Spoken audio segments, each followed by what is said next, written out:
nagaa akkam jirtan hordoftoota nagaa tiyuubii ani nagaadha isinis bakkuma jirtanitti akka nagaa taatan abdiin qaba har'allee akkuma baratame barumsa ingiliffaa isiniif qabadhee dhiyaadheen jira jechuudha. Har'ammoo maal baranna ingiliffa baankii keessatti itti fayyadamnu ni baranna jechuudha. Baankii keessatti ingiliffa itti fayyadamnu ni jira miti isa ni ilaalla jechuudha. Fakkeenyaaf akkaawuntii banachuudhaaf maal jennee dubbisna nama san jechuudha. Isa laalla kanaafuu akkamitti deemnee amma baankii tokko akkaawuntii akkanaa tan banachuu barbaade akkaawuntii qusannoo tan banachuu barbaanne jennee akkamitti gaafanna kan jedhu ni laalla jechuudha. Saniin dura garuu warroonni chaanaala kana haarawaa taatan subscribe gochuudhaan mallattoo bilbilaa sanis tuquudhaan viidiyoon ani yeroo hundaa gadhiisu akka isin ga'u gochuu ni dandeessan jechuudha. Akkasumas viidiyoocha yoo isinitti tole like gochuu ni dandeessu jechuudha. Inni biraa maal inni warroota biraatiifis ni fayyada jettanii yoo yaaddan share gochuu fi hin irraanfatinaa jechuudha. Akkasumas chaanala telegiraamaa kiyyaa join gochuu hin irraanfatinaa descriptionii jala jira jechuudha. Kanaafuu isallee join godhaa isin fayyada jedhan yaada. Okay, amma gara barumsa keenya dabarra jechuudha. Na waliin turaa akka dhumaatti.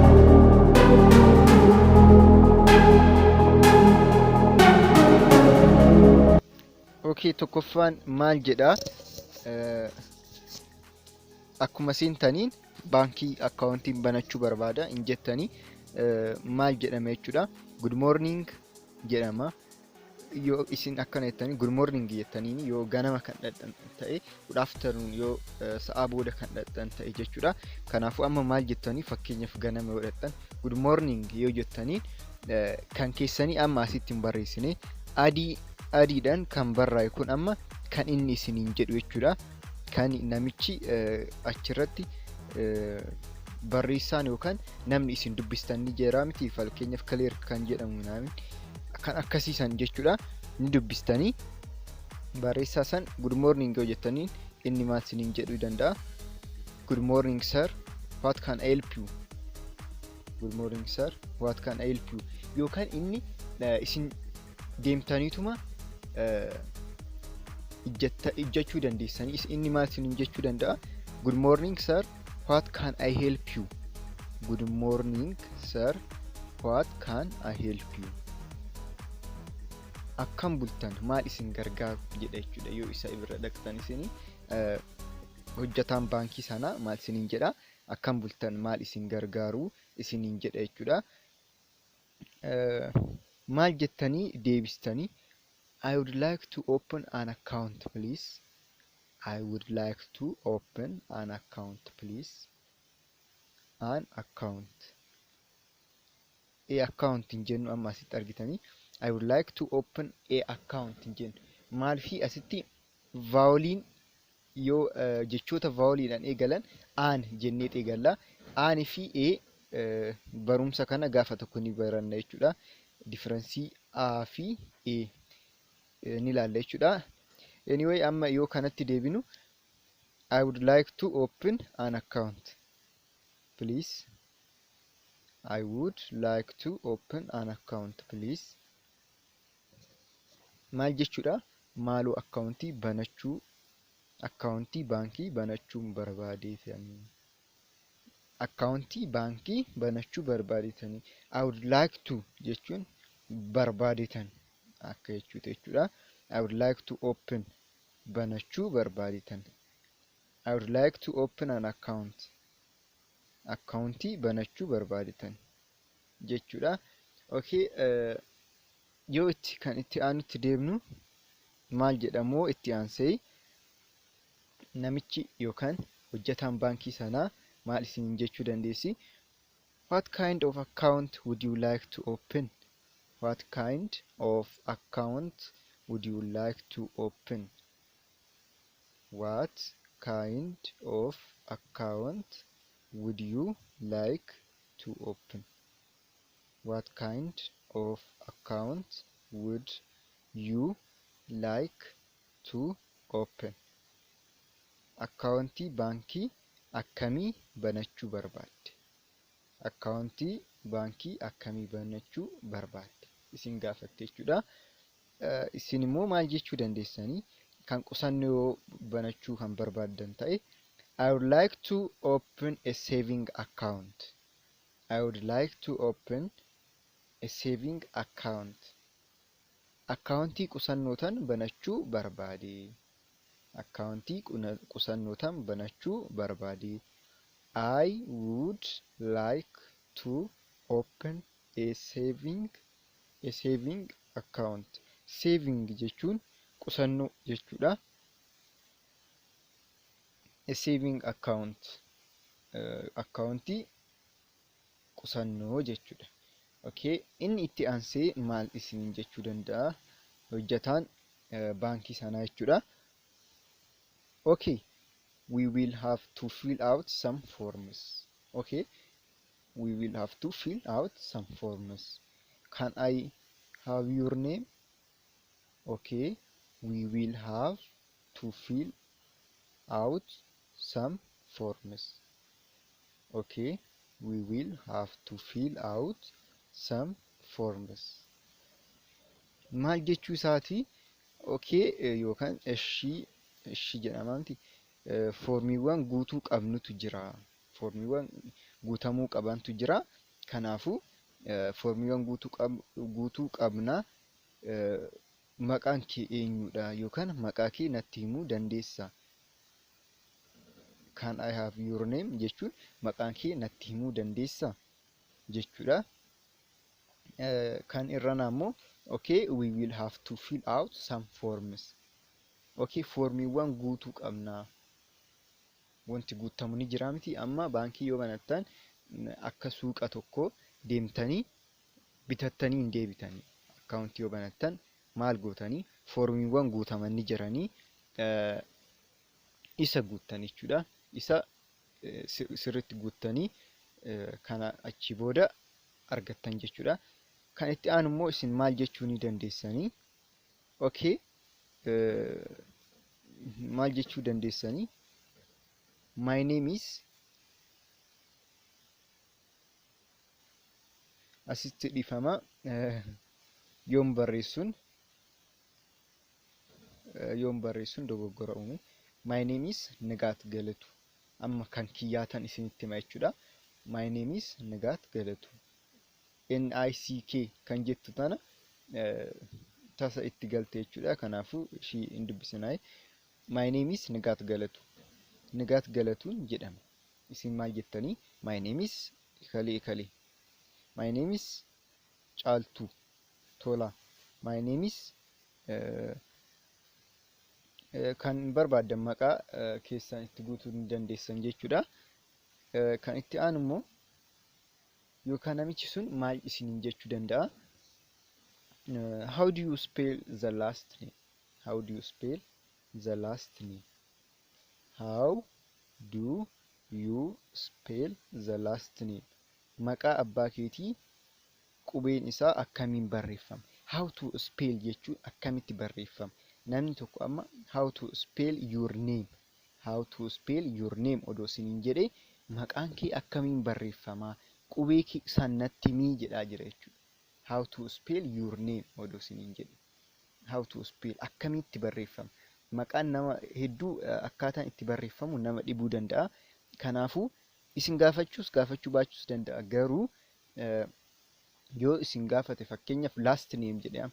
Last name'n maqaa abbaati. Last name'n maqaa abbaati. Maqaa abbaa keetii qubeen isaa akkamiin barreeffama isin jedhee jechuudha. Kanaafuu how do you spell the last? Akkamiin jechuudha. How jechuun ni beektanii. Amma gaafa tokko YWH question which, who, how kan jedhan kana when baay'eedha isaanii gaafa tokko kan laallu ta'a jechuudha. Maaliif isin fayyadamanii gaafiiwwan adda addaa yoo gaafattan how jettanii gaafachuu dandeessanii, whom jettanii gaafachuu dandeessanii, what, where jechuu dandeessan. Kanaafuu gaafa tokko isaallee kan laallu ta'a jechuudha. Gara fuuldura yoonan kan irraanfadhu ta'ellee koomentii irratti na yaadachiisa jechuudha. Ni baranna. How do you spell the last name? maqaa isa dhumaa akkamiin barreeffama? Spell akkamiin barreeffama? Spellingii isaa jechuudha bakka. Yoo laaltan spell kan jedhu irraa spellingii isaa akkamiin barreeffama kan jedhu bakka bu'a jechuudha. Amma it is GLETU. It is GE asitti E ni jirti jidduu kana maqaan kee yoo barreeffamu it is GLELETU. Amma afaan Oromootu irratti ilaalaa Ga E La E Ta Uudha. Akkanatti barreeffama jedhitan itti hima jechuudha. Last name naan jedhe. Your name osoo naan jedhe garuu kanuma kiyya. Last name immoo maqaa abbaa waan ta'eef jechuudha. Okay, itti aanee immoo and where do you live? Itti aansee namichi sun amma osoo haasa'aa jiru amma namni tokko osoo haasaan eegaliin and where do you live in jedhu. Haasaa osoo haasa'aa jiru and kan jettu sana fayyadamee and where do you live? Fi akka jechuuti miti endentun. End jechuun fi jechuudha. Itti aanseet jira jechuudha namichi kuni. Maal siniin jechuu danda'a? And where do you live? Where do you live? Maal jechuudha? Kana baay'een keessan ni beektanii. Where do you live jechuun eessa jiraatta? Where jechuun eessa jechuudha. Yoonan barreessu kana, yoonan isiniif akkanatti dubbisu kana osoo qalamaa fi luukii tokko yookaan luukii tokko qopheessattanii irratti barreeffattanii jechuudha. Warroonni beektan baay'ee gaariidha, homaa rakkoo hin qabu. Garuu konseptiin chaanaala kanaa tokkoffaan wannoodha. Warra hin beekneef yookaan warra eegaltootaaf waan ta'eef kanaafuu akka barreeffattan osoo barreeffattanii baay'ee gaarii natti fakkaata. Where do you live? Live jechuun where do you live jechuun eessa jiraatta jechuudha. Where jechuun eessa jechuudha. Eessa jiraatta. Okay, kan itti aanu immoo I live in Addis Ababa. I live in Addis Ababa. I live in Addis Ababa. What is your phone number? Addis Ababa jira ifamasitti. I live in Addis Ababa jechuun Addis Ababa yookaan Finfinnee jiraadha. Addis Ababa yookaan Finfinnee jiraadha. Itti aansee maal jechuu danda'a? What is your phone number? What is your phone number? Lakkoofsi bilbilaa kan kee meeqa? What jechuun what is your phone number? Amma asirratti meeqa jechuuf how many jedhu what is your phone number? Lakkoofsi bilbilaa kee meeqa jechuuf jechuudha. Itti aansee akkanatti himuu dandeessanii itti himtan jechuudha. 09 jettanii amma yoo Itoophiyaa keessa kan jiraattan ta'e itti himuu dandeessan jechuudha. Kunoo inni isin erga akkanatti itti himtanii booda jechuudha. Adii kana amma kan isin itti himtanii maal isiniin jechuu danda'a? Inni erga lakkoofsa bilbilaa san qabatee booda and your occupation jechuu danda'a jechuudha. Maal jechuudha? Hojiin kee hoo jechuudha. And your occupation jechuun hojiin kee hoo jechuudha. 0980610495 jedheetoo hojiin kee hoo jedha jechuudha. Hojiin kee hoo. I am a doctor. Doctor fakkeenyaaf example dha kuni akkuma beekamu. I am a doctor. Ani doctor jechuudha. I am jennee waa yoo jenne ani akkas jechuudha jechuudha. I am kanallee yeroo biraa kan laallu ta'a. I am a something odoo jenne I am a doctor odoo jenne ani doctor. I am a teacher. I am a nurse. Ani nursiidha. Ani barsiisadha. I am a YouTuber. I am a YouTuber. Ani YouTuberidha. Kan jedhu kana jechuudha. Kanaafuu kanuma fakkaata jechuudha. Kanarraa barumsi keenya waan hordoftaniif baay'ee galatoomaa. Baankii keessatti jechoota Ingiliffaa fayyadamnu kannuma fakkaatan jechuudha. waan na hordoftaniif baay'ee galatoomaa. Viidiyoo jaalattan like gochuu hin irraanfatinaa. Akkasumas nama biraatii ni fayyadeettanii yaaddan share godhaaf jechuudha. Subscribe gochuu hin irraanfatinaa. Subscribe yoo gootan yeroo hunda isin gaachuudha. Viidiyoon ani gadhiisu viidiyoo general knowledge ingliiffa akkasumas viidiyoo adda addaa ni argattan jechuudha. Kanaafuu irraa fayyadamtan jedhitan yaada. Channel Telegram kiyyaas description jala jira. Join gochuu hin irraanfatinaa jechuudha. Bakkuma jirtanitti nagaa fayyaa ta'a. Bye bye.